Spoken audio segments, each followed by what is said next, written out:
As testemunhas de Jeová passam pano para a dianteira?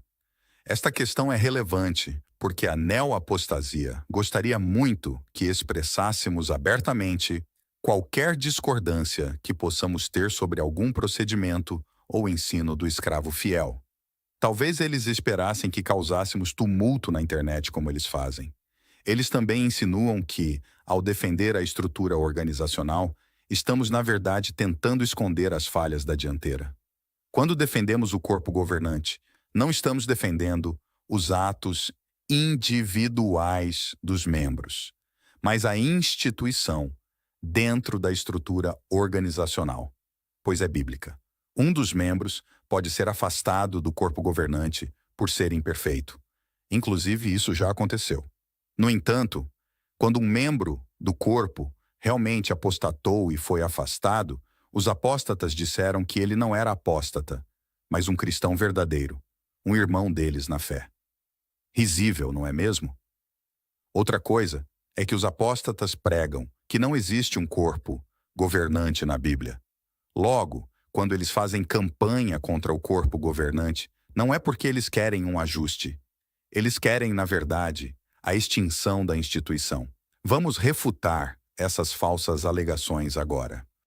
Pois bem, no capítulo 6 da primeira carta aos Coríntios, encontramos um princípio que pode nos ajudar a entender o que Jeová pensa e nos ajudará a agir de forma completamente diferente dos neoapóstatas.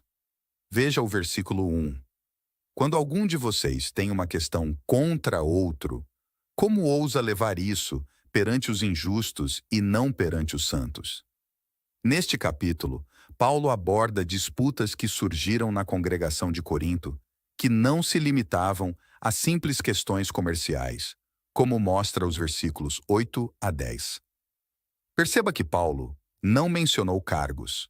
Não importa se o problema envolvia irmãos da dianteira, irmãos da congregação sem cargos, ou um irmão da congregação contra um irmão da dianteira, não importa. O princípio é o mesmo. Não levar questões congregacionais perante juízes descrentes. Alguns opositores apressados talvez possam argumentar, mas o texto está mencionando apenas em não levar para os tribunais. Trata-se somente de questões legais. Pois bem, cabe aqui a aplicação extensiva de uma lei. Em termos simples, isso é aplicável quando uma lei ou princípio não diz tudo o que deveria dizer explicitamente, mas cabe àquele que interpreta a orientação fazer uma aplicação usando a lógica. Portanto, se usarmos o raciocínio lógico e tivermos compromisso com a verdade, entenderemos que devemos evitar levar questões congregacionais a peritos na lei, a juízes que não servem a Deus, quanto mais a pessoas que não são peritas nem na lei e muito menos na palavra de Deus. Só uma observação aqui. Existem questões que podem ser levadas a tribunais. Veja no link da descrição. Retornando ao tópico. Considere o que está escrito na primeira carta aos Coríntios, capítulo 6, versículos 5 e 6 agora. Digo isso para induzi-los à vergonha. Será que não há nenhum homem sábio entre vocês que possa julgar entre seus irmãos? Em vez disso, irmão vai a juízo contra irmão, e isso perante descrentes.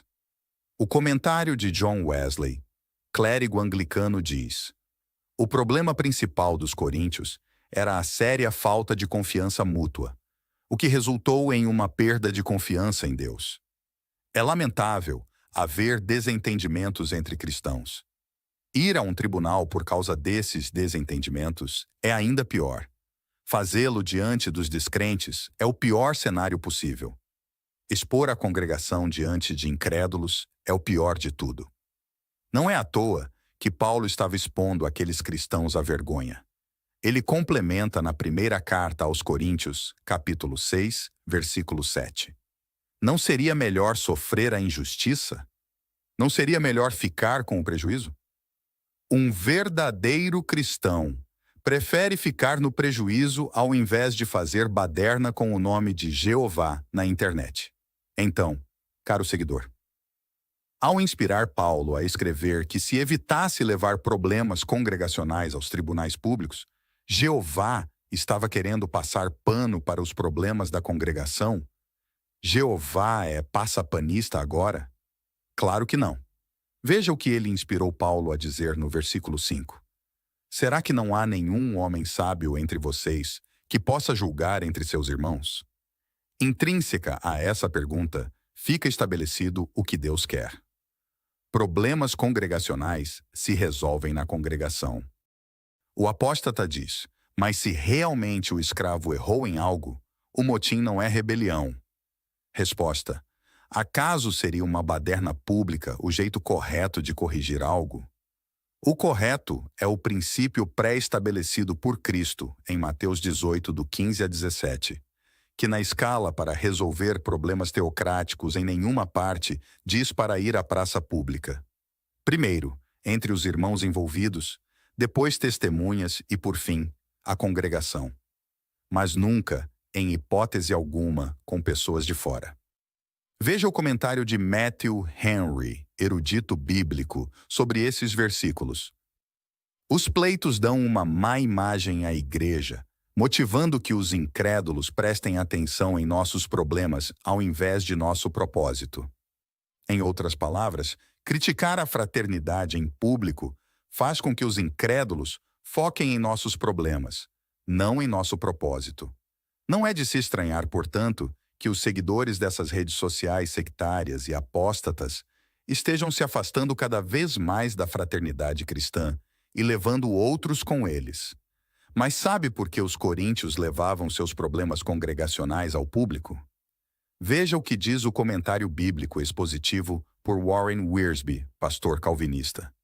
Lembre-se de que todos esses problemas, divisão, imoralidade, disputa e comprometimento com o mundo têm a mesma origem. Os crentes em Corinto eram espiritualmente imaturos e não cresciam no Senhor. Essas pessoas eram fracas espiritualmente e imaturas. Isso nos lembra dos judeus que não acreditaram em Jesus.